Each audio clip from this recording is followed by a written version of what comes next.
We are right now at the end of day 2, almost at the end, because I can go to sleep, wake up, and have another 100 stamina to play the game, so I can get to level 23. But this is at the end of day 2-ish for me, and I've been maxing out my stamina refresh, and my gem is still looking really good. We streamed earlier and got Tsukiyomi that I will also not build for the early game, because she's not very beginner PvE friendly. She might be built for endgame speedrun, but right now, I'm not building her. That brings the total count of SSR on this free-to-play account to 3. So we have Celine, we have Tsukiyomi, and we have Shadow Sania. All are useless to me at the moment. But in today's video, I want to discuss a couple things that people have been doing and asking in my chat that I think need to be addressed very, very quickly. So first, when you play the game, you get to a point where you don't know where to spend your stamina to get that little push to the next level to unlock different things in the game. And a lot of people have been telling me that they've been told to farm Animus EXP. But I think this is the worst thing to farm in the early game. Like, I have put about 2 runs in here. I think I have done like 20 runs in here maximum for the past 48 hours, and I can say that it was a total waste of time. You clear it for the first time to get the first clear bonus, and you get the heck out of here. Because Animus EXP will give you level. Yes, you get a bit more stat. Like, you do 10 run and you upgrade your character by 3 or 5 levels. And you get so minimum upgrade from those levels, it is insane. However, you will always need more material from these things to skill up your character. And the couple skill up that you're gonna get in the flat stat for progress is incredible. Like, I get like 5 attack from 1 level, but here, if you do a little bit of GP outpost, you can increase this guy attack by 25, 40, 5%, a whole 5%. That is a whole lot for someone with a very decent amount of base attack, 700. 5% of that is a whole lot, and it costs not a whole lot.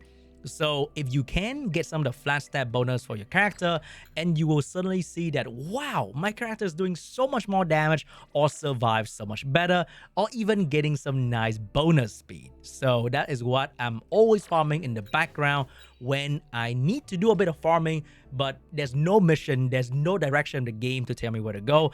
Then I go into the GP outpost. I've also been doing a bit here and there in Terramaton and Doki Doki, but not very important. Let's say you miss one piece of the module. Then you do a bit here and there to see if you can fit the missing piece. Like, you need another attack bonus, you need another crit rate bonus, then you find a missing piece. But if you don't need it anymore, then don't go further into module, because it is also a waste of energy to farm in the early stage of these module dungeon, because the drops are very, very bad. So what I've been doing is I spend a lot of time in the shell and the GP outpost. So I would auto the GP outpost because it's a bit easier, and the shell one is a bit harder. I would manually clear Kururu to finish my Happening Shatter and also get more shell EXP, because once again in the final close beta there was X2 drop event for every single dungeon except for shell. So the amount of shell EXP that you can accumulate in the early game will be very good for your mid-game journey, where you have to start re-rolling for better passive effect. And remember, every time you use your character to defeat any of these bosses, you gain Animus EXP as you play the game, as you clear the dungeon. So you are not gonna lag behind on Animus EXP. Like, look at me. I have a 5-star character and I leveled them up decently well.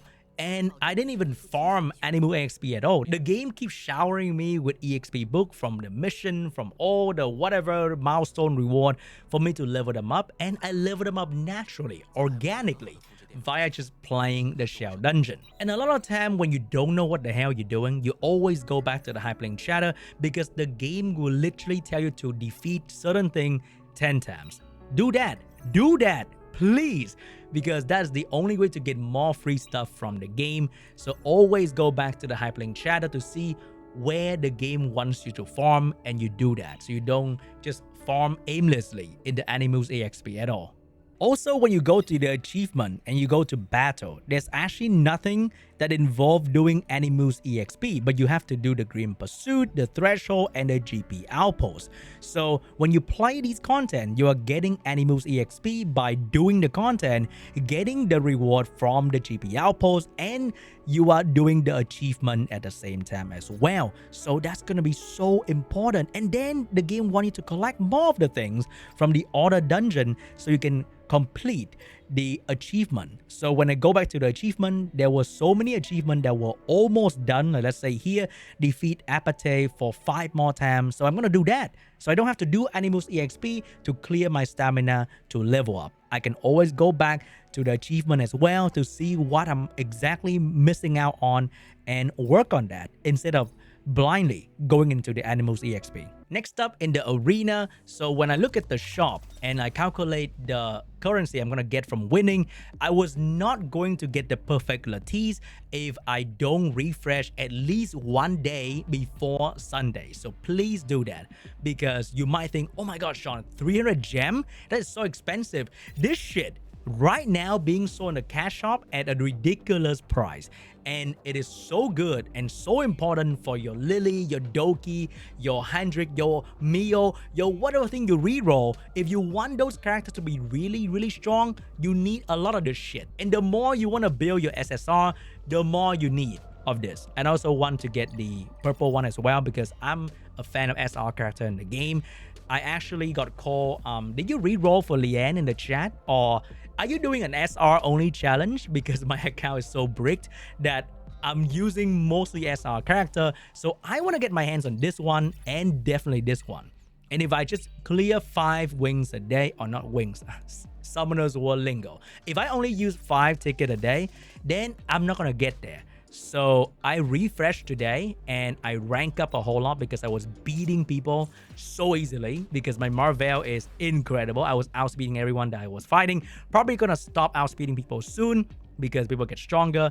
But I actually went for the guy on the right because Marvel is absolutely incredible. Who say Marvel is trash now, huh? So Marvel was absolutely destroying these people, as you can see if I click on the battle report. And I was winning non-stop. Everybody, no problemo. And I am now sitting at 5,000. I'm pretty sure by the end of the week, we're going to get to goal potentially. If someone loses to my defense, that will be very amazing. Thank you very much, guys. But at the end of the week, we are going to get the weekly fixed reward. So I want to end in goal minimum. And together with the potential 1,000 more from winning, then with this, that's going to be very important. And for rank up reward to go as well, that's gonna be very important as well, because we are starting out the game on a Thursday, so we don't get a whole week to farm for the perfect Lattice, which is gonna be very important. That is why I had to dip into the refresh for the arena ticket, which I will probably not do for the normal week that we have a whole week to farm for this shit. But this is very important. They're so rare in this game, so please do that. Another thing that people were talking about in the chat was Gray. Gray is a very good AoE defense breaker, but if you notice, you will only defense break on a critical hit. So a lot of people don't know this and they don't build enough crit rate for Gray. They think that if they have the skill 2 that buff his own crit rate, that will be enough. However, the buff is only 30%, so you need at least, I would say, 50% on your crit rate to get 90% defense down chance. So if you have like plus 20 crit rate on Gray, you will not defense break. And in the early game, you don't need a lot of accuracy. I'm still running 4 accuracy, and I am still doing very well in the early game dungeon like the Teramaton Heart 3 or the Shell dungeon Kururu. So he was defense breaking like crazy with 4 accuracy and a lot of crit rate. I'm trying so hard to find the extra 5% in here, but we don't have that one yet, so we're gonna be missing a little bit here and there. In the future, the end game dungeon, they might have more resistance. We need to boost Gray accuracy, but I think in the early game right now, if you just go with attack, crit rate, or maybe triple crit rate, if you don't plus 12 your gear, then you're gonna defense break all the freaking time. It's gonna be amazing. Another thing about stat is accuracy. So I'm using Marvel, I'm using Kraken, and I was landing CC like crazy. So people were wondering, wow, if you look at the skill, the chance to activate the CC is not 100%. However, in this game, if you run your character at a good amount of accuracy, so I was testing to see if 40 is going to work better or 80 is going to work better. I found that somewhere in between like 60-ish to 70 is going to be amazing for the early game. So you only have to run 2 effect accuracy, maybe 3, but I think 2 is going to be more than enough at level 9.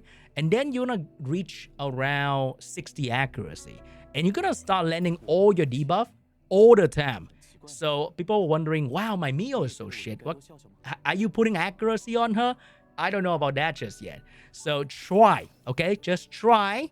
Just put some accuracy in there. I was testing a little bit. I was decreasing Marvel accuracy by 20%. He was like around 69%. It was amazing. But so far, so good. I'm loving it. So put more accuracy on your character and maybe the CC will now start landing. All right, guys, that is my day 2 advice. Thank you so much for watching, and I'll see you guys in the next one. Bye-bye.